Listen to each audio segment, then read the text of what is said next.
오늘 우리가 함께 묵상할 말씀은 예레미야 6장 16절부터 30절 말씀입니다. 제가 봉독하겠습니다. 여호와께서 이와 같이 말씀하시되 너희는 길에 서서 보며 옛적 길 곧 선한 길이 어디인지 알아보고 그리로 가라. 너희 심령이 평강을 얻으리라 하나 그들의 대답이 우리는 그리로 가지 않겠노라 하였으며 내가 또 너희 위에 파수꾼을 세웠으니 나팔 소리를 들으라 하나 그들의 대답이 우리는 듣지 않겠노라 하였도다. 그러므로 너희 나라들아 들으라. 무리들아 그들이 당할 일을 알라. 땅이여 들으라. 내가 이 백성에게 재앙을 내리리니 이것이 그들의 생각의 결과라.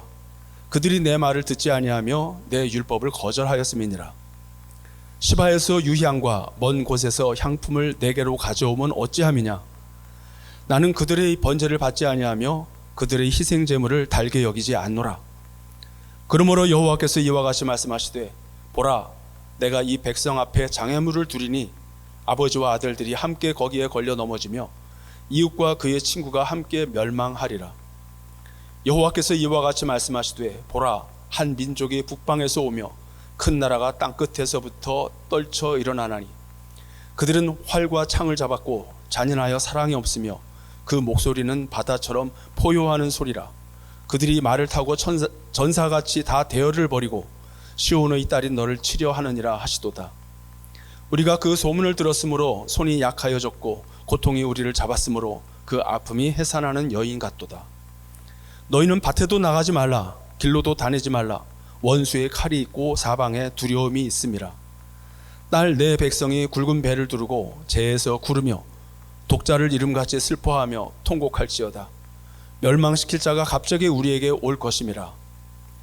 내가 이미 너를 내 백성 중에 망대와 요새로 삼아 그들의 길을 알고 살피게 하였노라. 그들은 다 심히 반역한 자며 비방하며 돌아다니는 자며 그들은 녹과 철이며 다 사악한 자라. 풀무불을 맹렬히 불면 그 불의 나비에 살라져서 단련하는 자의 일이 헛되게 되느니라. 이와 같이 악한 자가 제거되지 아니하나니 사람들이 그들을 내버린 은이라 부르게 될 것은 여호와께서 그들을 버렸음이라. 하나님 아버지, 오늘 주일 아침을 맞이해서 열심히 달려가던 길을 잠시 멈춰서서 선한 길이 어디인지 알아보고 그 길로 가기를 원하오니 말씀하여 주시옵소서. 주의 말씀을 듣겠나이다. 예수님 이름으로 기도하옵나이다. 아멘. 한 주간 열심히 사셨습니까? 너무 열심히 살다 보니 오늘 주일 아침 눈뜨기도 힘들지 않나요? 근데 오늘 말씀 16절에 보면 하나님께서 우리에게 길에 서라 이렇게 말씀하십니다. 달려가던 길을 멈춰서서 내가 지금 가는 길이 옛적 길, 곧 선한 길인지 잘 살펴서 알아보고 생각해보고 그 길로 가라고 하십니다. 심령이 평강을 얻는 오늘 주의 날 선한 길로 가려면 어떻게 해야 하는지 함께 말씀을 묵상하겠습니다. 옛적 길, 곧 선한 길을 가려면 첫째, 가던 길을 멈춰 서야 합니다.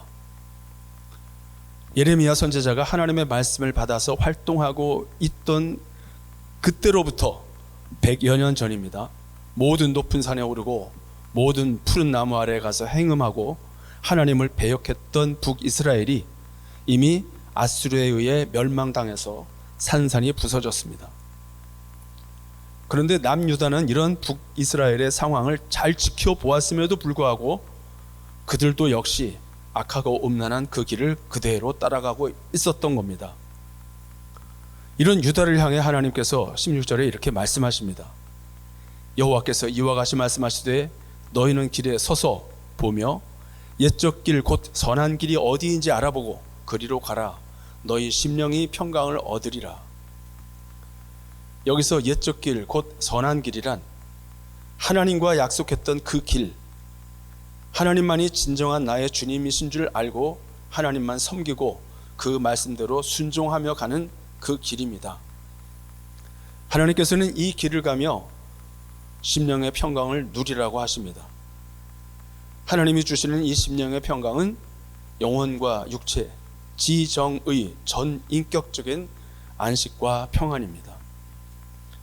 그러나 유다 백성인 우리는 하나님의 말씀보다 사실 먹음직한 거, 보암직한 거, 지혜롭게 할 만큼 탐스러워 보이는 길을 택하고 있습니다. 이런 아담의 죄에 전염되어서 육신의 소욕을 쫓고 자기 소견에 옳은 대로 우리는 거침없이 달려갑니다. 이렇게 하나님의 말씀을 거부하면서도 마음 한켠에는 뭔가 이렇게 불편한 거예요. 불안하고요. 그러니까 시바에서 유향을 가져오고 먼 곳에서 귀한 향품을 구해서 하나님께 드리면서 하나님을 만족시키려 하고 있습니다. 그러나 하나님은 우리의 중심을 다 아시죠. 하나님을 하나님으로 인정하지도 않으면서 형식만 갖춘 예배와 제물을 받으실 까닭이 없습니다. 사무엘상 15장 22절에 순종이 제사보다 낫고 듣는 것이 순양의 기름보다 낫다, 이런 말씀 하시지 않았습니까? 이렇게 형식만 갖춘 예배, 제물, 이거를 하나님은 가증스러워하시고 책망하십니다. 세속적 가치관으로 기복적인 신앙생활을 하던 저의 학창시절이나 직장생활은 교회에서의 생활과는 다른 이중적인 생활이었습니다. 구원이 목적이 아니었기 때문에 십자가를 길로 놓고 가는 삶이 아니었죠. 생존을 위한 방어 기제로 몸에 밴 겸손한 태도는 있었어요. 그러다 보니까 주변으로부터 좋은 반응을 얻게 되고, 그러면서 그것이 믿음이라고 착각하고 살았습니다. 인간이 전적으로 타락한 존재라는 것을 교리적으로는 잘 알았습니다. 그렇지만 마음으로는 100% 죄인이 아니라고 계속 항변을 하고 있었습니다. 지난 주일 설교 말씀에서 들었던 것처럼 육신에 거듭난 영을 담고 있을지라도 육신은 죄의 집합소라는 것이고, 모든 습관들이 모두 죄라는 것, 예수 믿지 않고 열심히 노력하여 좋은 성과를 올리는 모든 것이 믿음으로 변하지 않으면 전부 죄라는 것을 구속사의 말씀을 듣기 전에는 상상조차 해본 적이 없습니다. 이렇게 나에게 착 달라붙어 있는 죄를 회개하지 않고 교회에서 남들보다 열심히 봉사하고 섬기는 편을 택했습니다. 그러면 하나님이 기뻐하실 줄로 착각했죠. 이런 이중적 생활로 심령의 평강을 누릴 수는 없었습니다. 당연하죠.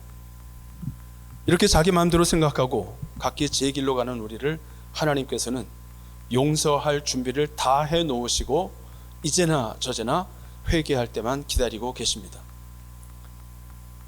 기다려도 가던 길을 멈춰서지 않으니 하나님께서는 재앙을 내리시고 장애물을 두어서 넘어져서라도 어쩔 수 없이 멈춰서게 하십니다. 지금 장애물에 걸렸습니까? 어떤 장애물에 걸렸습니까? 이제 앞만 보고 열심히 달려가던 것을 멈춰 서시기 바랍니다.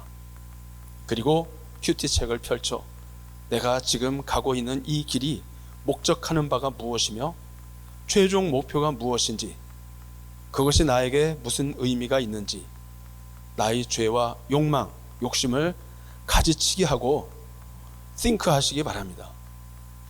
그리고 내가 가야 할 가장 선한 길이 무엇인지 하나님이 하시는 말씀을 듣고 그 길로 가셔서 심령의 평안을 함께 누리기 바랍니다.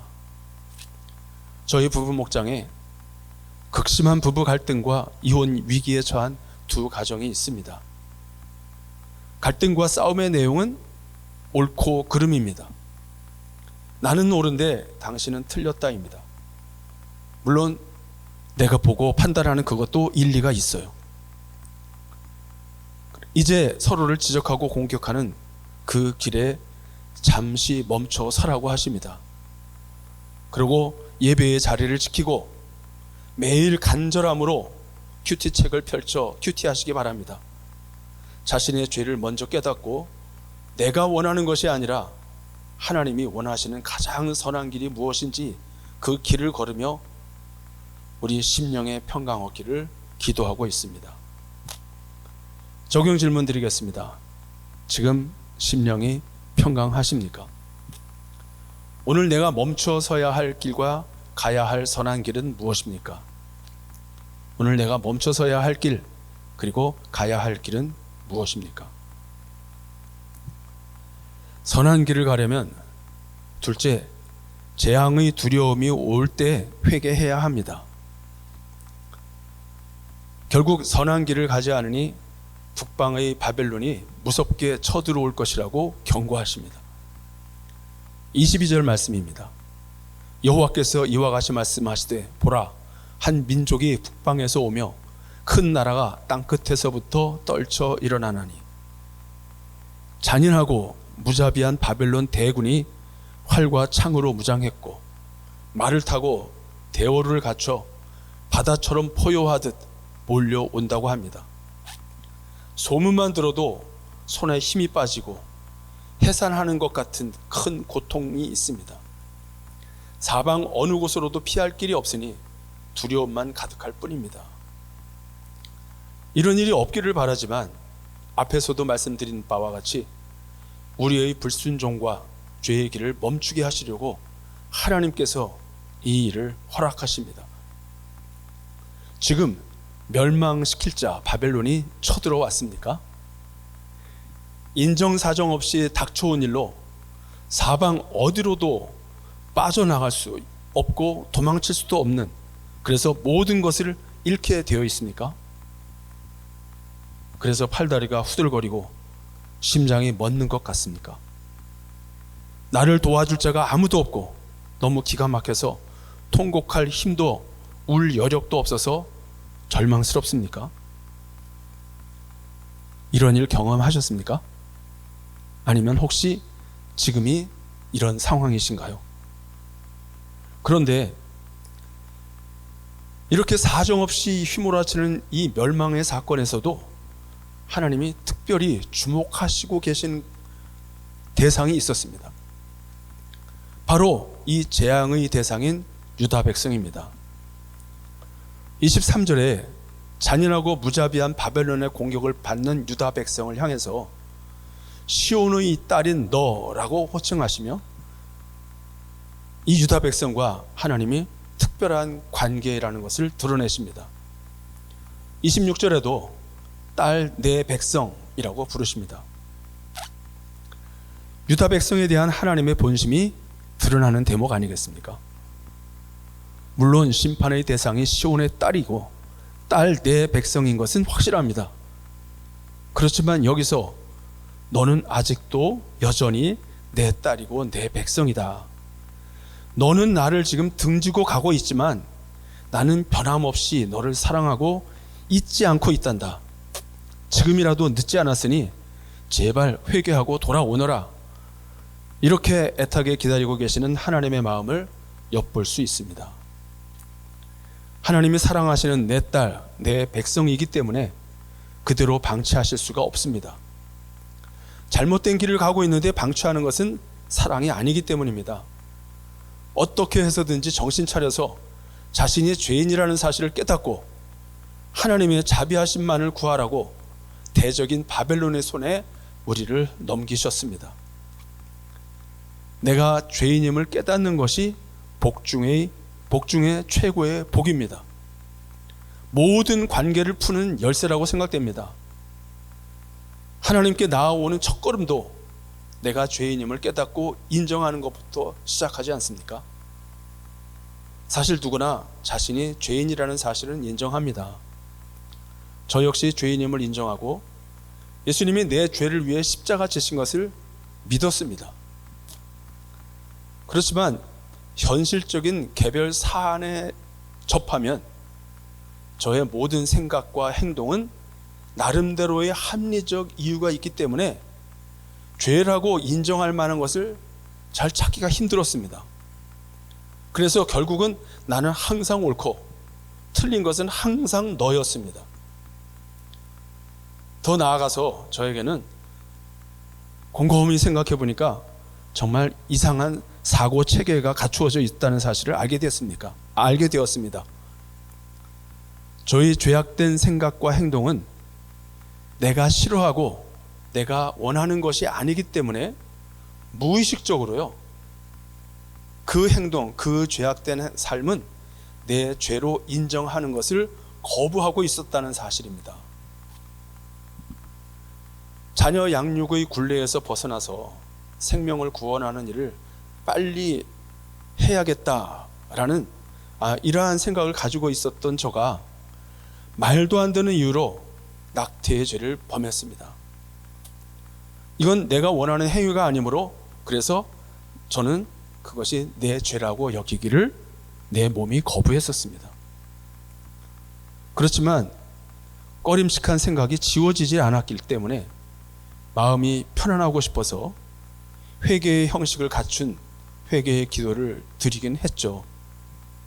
그리고 나서 마음의 깊은 어느 한 구석에 막 구겨서 감춰놓고 아무 일 없었던 것처럼 그저 경건한 척하면서 서서히 저의 기억에서도 지워갔습니다. 이렇게 자기중심적인 생각과 모순되고 이상한 사고체계 덕분에 저는 내가 죄인인 것은 맞지만 회개할 것이 없는 의로운 죄인으로 살고 있었습니다. 이렇게 말도 안 되는 저를 지켜보시던 하나님께서 더 이상 기다리실 수가 없었습니다. 저를 그대로 방치하지 않으셨습니다. 바벨론 같은 직장 상사의 손에 저를 넘기셨습니다. 그의 학대를 받으며 괴롭고 고통스러워 잠을 잘 수도 없었습니다. 그를 죽이고 싶을 정도로 증오하다가 자존감이 완전히 무너지고 저 자신이 깊은 수렁으로 빠져드는 것 같았습니다. 그래서 직장 근처에 문이 열려있는 교회에 달려가서 주님을 시컷 부르고 통곡하고 돌아오기도 했습니다. 그때마다 인간이 100% 죄인이라고 외치시는 담임 목사님의 말씀이 나와는 상관이 없는 것처럼 여겨졌었는데, 이렇게 그 상사를 죽도록 증오하고 있는 나 자신이 불현듯 인식하게 되면서 내가 100% 죄인이라는 사실이 부정할 수 없는 사실로 인정되기 시작했습니다. 바벨론 같은 그 상사가 나의 거룩을 위해서 수고한다는 그 말씀도 수긍이 되었습니다. 물론 그렇다고 갑자기 그분과의 관계가 개선되고 증오가 사랑으로 한순간에 바뀐 것은 아닙니다. 그렇지만 이렇게 해결이 안 되어 절망적이었던 그 소용돌이 속에서 하나님은 나를 주목하여 보시고 내 딸, 내 아들 하시며 나를 바꾸어 주셨고, 그동안 죽을 것 같이 힘들었던 그 문제가 아닌 것으로 되어버렸습니다. 이렇게 저의 죄를 직면하면서부터 자기 합리화, 모순된 사고체계, 말도 안 되는 논리 등등 정말 제 자신이 죄의 집합소 그 자체라는 이 사실이 보이기 시작했고, 하나님의 은혜가 아니면 살 수 없는 죄인임을 고백하고 회개의 은혜를 누리기 시작했습니다. 적용 질문 드리겠습니다. 바벨론이 쳐들어오는 것 같은 멸망의 사건을 당했습니까? 바벨론이 쳐들어오는 것 같은 멸망의 사건을 당했습니까? 이때 자신을 향한 하나님의 특별한 관심과 시선이 느껴집니까? 이때 자신을 향한 하나님의 특별한 관심과 시선이 느껴집니까? 이때 자신을 돌아보고 회개해야 할 자신의 죄와 악은 무엇입니까?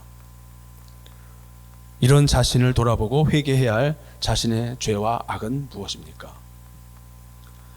선한 길을 가려면 셋째, 하나님의 시선으로 살펴보아야 합니다. 하나님께서는 예레미야에게 사명을 부여해 주셨습니다. 27절입니다. 내가 이미 너를 내 백성 중에 망대와 요새로 삼아 그들의 길을 알고 살피게 하였노라. 예레미야에게 높은 망대나 요새에서 사람들의 동태를 살피듯이 유다 백성의 상태를 살펴보라고 하신 겁니다. 마치 광석을 재련해서 불순물을 제거하고 순수한 은을 추출해내는 것처럼 유다 백성에게서 죄악의 불순물을 제거해서 정말 순수한 내 백성, 내 자녀로 만들 수 있는지 시험해 보라고 한 거죠. 예레미야가 살펴보고 난 후에 하나님께 보고 드린 유다의 실상은 28절부터 30절에 나와 있습니다.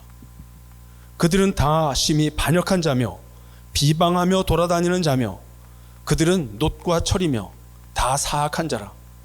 풀무불을 맹렬히 불면 그 불에 납이 살라져서 단련하는 자의 일이 헛되게 되느니라.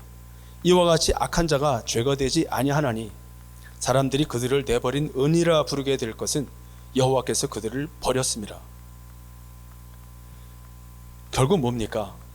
유다 백성은 불순물이 너무 많아서 아무리 풀무불로 단련해도 소용이 없고 결국은 하나님께서도 버리실 내버린 은이라는 겁니다. 그런데 유다 백성은 자신을 이렇게 똑같이 평가하고 있을까요? 예레미야가 평가했던 것처럼 자기 자신을 잘 보고 있을까요? 시바나 먼 곳에서 값비싸고 귀한 유향과 향품 같은 특산물을 구해서 하나님께 드리고 예배 때 가져오며 이렇게 신앙생활을 잘 하기 때문에 하나님이 자신에게 축복해 주셔서 나는 축복받은 자로 마음껏 즐기며 잘 살고 있고 바벨론이 지금 침략할 것 같은 위험이 있지만 강대국인 애굽이 혹은 아수르가 나를 도와줄 테니 안심해도 되는 거 아닐까? 이게 다 하나님의 축복이야. 이런 생각하고 있지 않을까 상상을 해봅니다. 그러나 하나님의 마음, 하나님의 시선을 가지고 유다 백성을 살펴본 예레미야의 결론은 달랐죠. 몇 년 전만 해도 우리나라는 단군 이래 가장 잘 사는 나라가 되었다며 가난을 벗어나지 못했던 지난 과거와 비교하면서 우리들 스스로 놀라워했는데 최근엔 세계에서 10손가락 안에 드는 선진국이 되었다며 세계에서도 부러워하는 나라가 되었다고 자랑스러워하고 있습니다. 그렇지만 우리 내부의 실상은 어떻습니까? 가치관의 대혼란을 지금 겪고 있지 않습니까?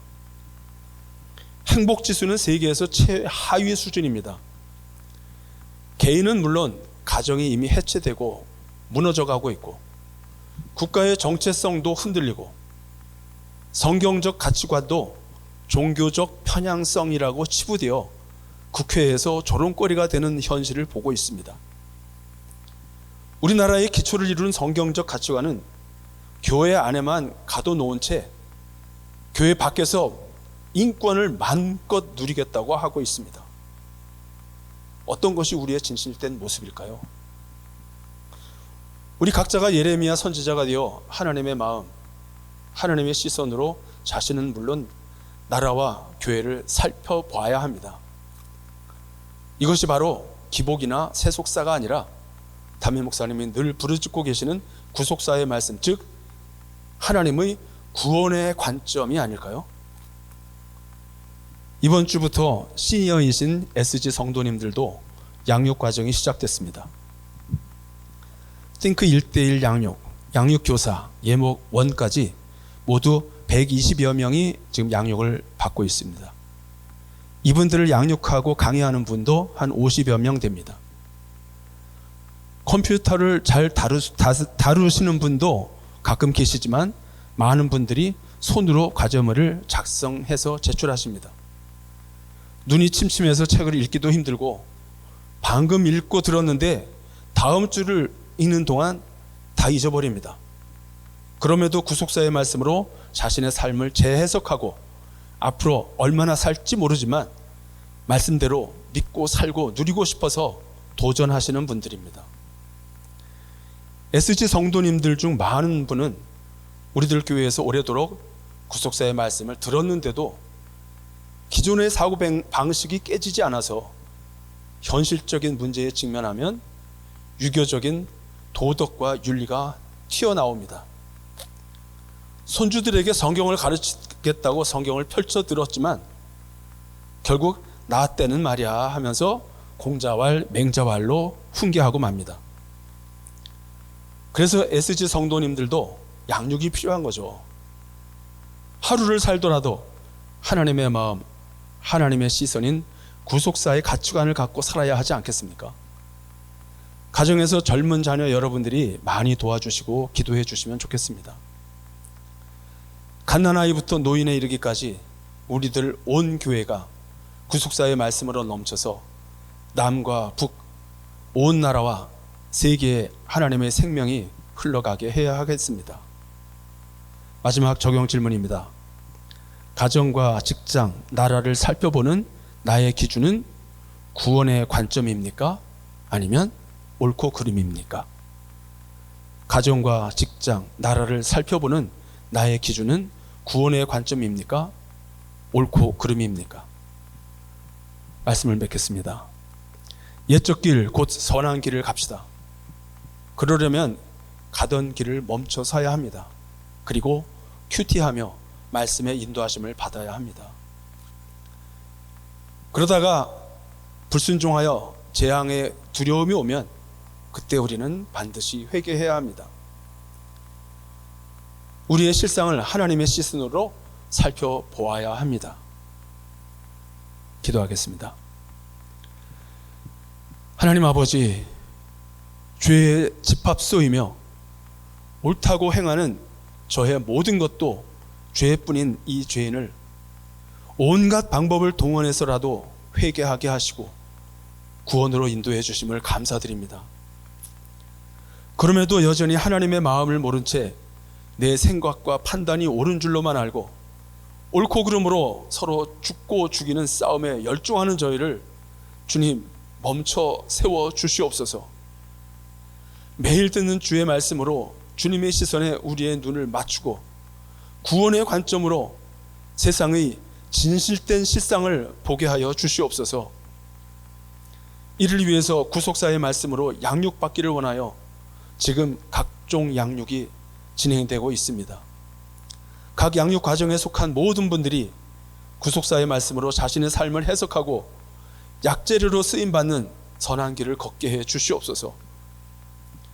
기복과 세속적 가치관으로 돌아가려고 하는 저희를 끊임없이 구속사의 말씀 앞에 끌고 와서 세워주시는 우리 담임 목사님의 영육을 강건하게 붙잡아 주시고 각종 말씀 사역에 기름 부어 주시옵소서.